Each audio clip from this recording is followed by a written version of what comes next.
Halo teman-teman, assalamualaikum. Kembali lagi bersama saya di Nia Channel.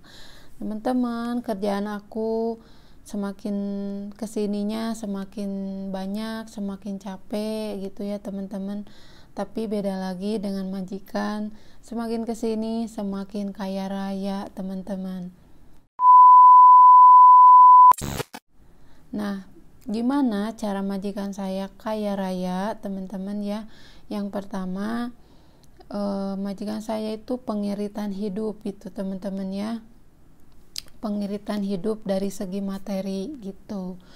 Nah, contohnya majikan saya kan udah punya cucu satu. Nah, jadi di rumah ini tuh kan bertambah orang lah satu gitu.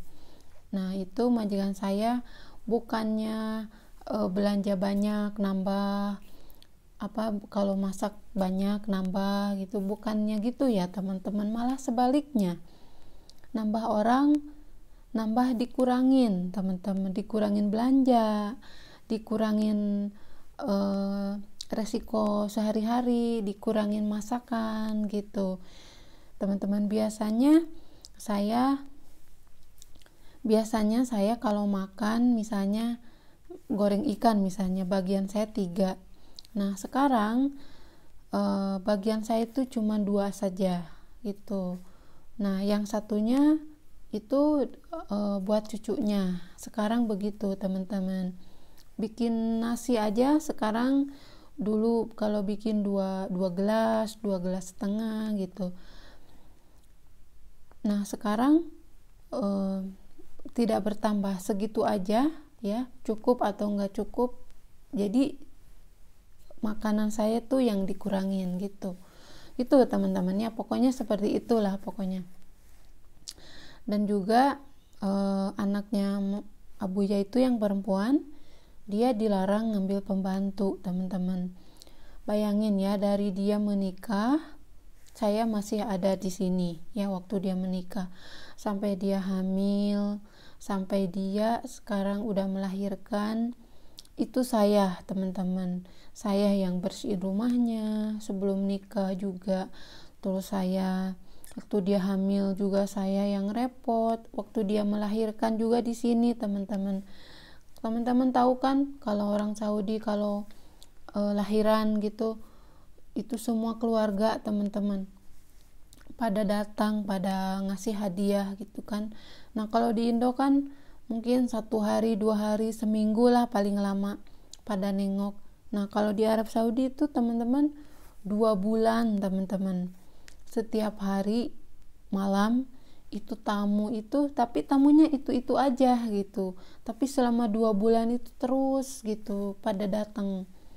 Nah, itu kan malamnya tuh kan ada makan malam, ada bikin teh, bikin gahwa, kopi, kayak gitu teman-teman, bikin jus kayak gitu. Nah, itu saya sendirian teman-teman, tidak ada pembantu yang lain. Nah, di situ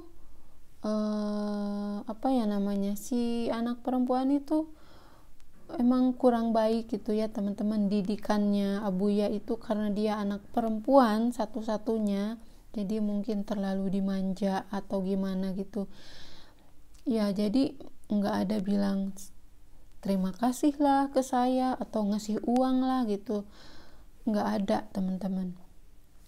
Nah, saya kira setelah lahiran gitu, dia kan setelah lahiran kan ngambil sekolah lagi tuh ke Dubai, ngambil apa namanya, Manchester gitu 1 tahun. Nah, kan mereka di sana.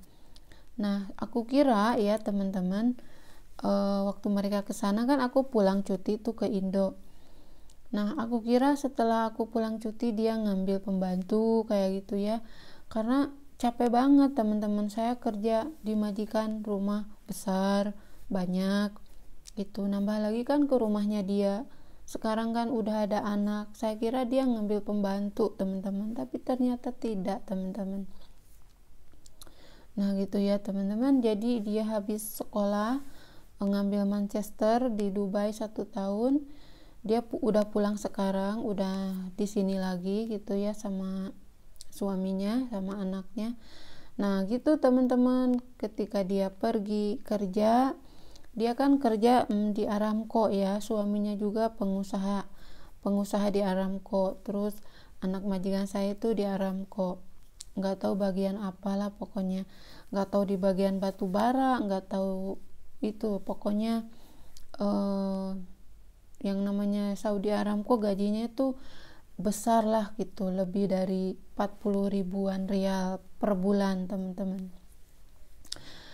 Nah itu misalnya kalau ngambil pembantu misalnya 3.000 rial atau 20.000 rial, itu teman-teman hanya 1 bulan gaji mereka pun enggak, itu setengahnya aja gitu. Bayangin selama 2 tahun kita kerja, majikan ngambil cuma 20.000 misalnya atau 30.000, terus kita kerja selama 2 tahun. Nah itu dalam 2 bulan kerja aja atau 1 bulan gaji Saudi aja, itu uang beli kita itu sudah keganti lagi teman-teman.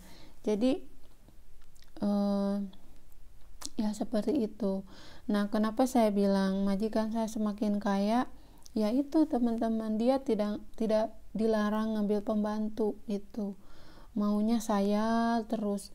Sedangkan dia itu kan pergi pagi kerja, anaknya dititipin di sini gitu ya, anak segede gitu ya mengganggu saya kerja ya teman-teman.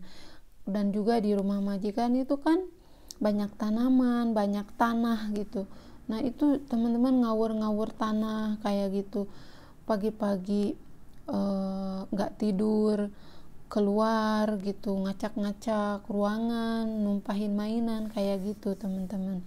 Jadi nggak ada beresnya gitu. Nah gitu teman-teman.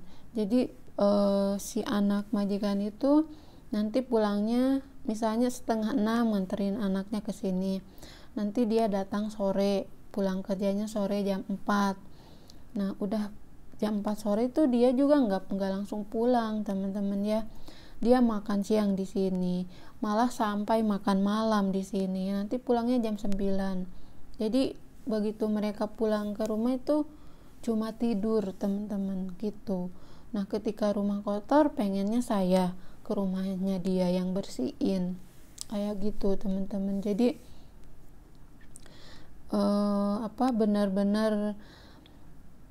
benar-benar apa ya namanya, majikan saya tuh abunya tuh benar-benar menggunakan pembantu itu benar-benar di luar peraturan kalau menurut saya gitu ya, karena mempekerjakan saya di rumah anaknya. Dia kan sudah misah, sudah punya suaminya gitu. Nah kalau dulu kan dia sebelum menikah ya di sini ya wajar, itu kan kerja satu rumah gitu. Nah kalau dia kan sudah menikah teman-teman, dan dia itu sangat tidak baik teman-teman. Kalau saya ke rumahnya itu ya gitu teman-teman, dan dia suka galak sama aku, suka bentak-bentak teman-teman. Kalau saya kerja itu misalnya dia mau mandi gitu ya, dia suka marah, "Mia, saya mau mandi, kamu jangan berhenti, jangan berdiri, kamu harus ini gosok, ini cuci, ini bersihin," gitu. Pernah ya dia sama suaminya di kamar, entah tahulah ngapain sama anak kecilnya itu di kamar. Saya disuruh ngebongkar kursi, membongkar sofa gitu teman-teman. Saya membongkar sofa sampai bersih, sampai semuanya sudah beres, barulah dia keluar nanyain, "Kamu ini sudah dibersihkan belum?" "Ya sudah." Katanya, mana bersihkan, mana ini masih kotor, ini gak dibersihkan."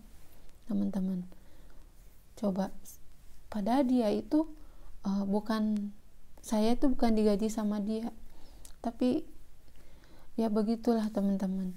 Jadi makanya majikan saya itu kalau ngambil pembantu misalnya Filipina ya, yang sebelum saya kerja di sini, ngambilnya tuh yang masih kecil teman-teman, yang masih kecil, yang kalau Filipina walaupun kecil kan suka banyak anaknya gitu ya, makanya gitu, yang masih kecil, yang yang badannya tuh setara dengan anak yang perempuan itu. Kan anak perempuannya majikan itu kan dia tuh pendek teman-teman, pendek, gemuk, dan juga hitam manis gitulah pokoknya. Lihat aja anak kecilnya itu kan, itu sama saya jauh beda. Saya putih banget, kalau dia itu kan manis gitu. Nah jadi kalau sama saya tuh kurang suka tuh gitu karena dia anak perempuan satu-satunya dan dia hitam gitu ya, terus pembantunya putih. Nah itu dia tuh nggak suka. Jadi sebenarnya Abuya itu suka ngambil Filipin yang setara dengan dia, yang badannya itu setara dengan anak perempuan itu, tidak boleh melebihi dari anak perempuan itu, pesennya itu. Dan dari kulit juga tidak mau yang putih, yang cantik, pokoknya harus sebanding dengan anak wanita itu gitu teman-teman. Jadi nggak mau kesaing lah ceritanya gitu. Kalau saya kan badan saya tinggi teman-teman, tinggi. Saya seperti Abuya, saya tinggi 180 berapa saya itu, pokoknya tinggi kalau saya. Nah kalau dia mah mungkin ada 140-an gitu teman-teman, soalnya pendek. Anak majikan saya tuh itu, cuman dia itu berpendidikan tinggi gitu, punya uang banyak kayak gitu. Dan juga pernah dia bilang ke aku, kenapa orang Indonesia cantik, putih, tapi miskin, katanya, nggak punya uang kayak gitu, semuanya datang ke Arab jadi babu, katanya gitu. Kenapa Indonesia? Ya begitu teman ceritanya. Oke teman-teman, segitu dulu cerita dari saya, cerita soal majikan orang Arab semakin kaya. Ini cerita aku di rumah ini ya, bukan di luaran gitu. Ini saya ini yang ini yang saya alami di sini, faktanya seperti ini kayak gitu teman-teman. Jadi gitu pokoknya.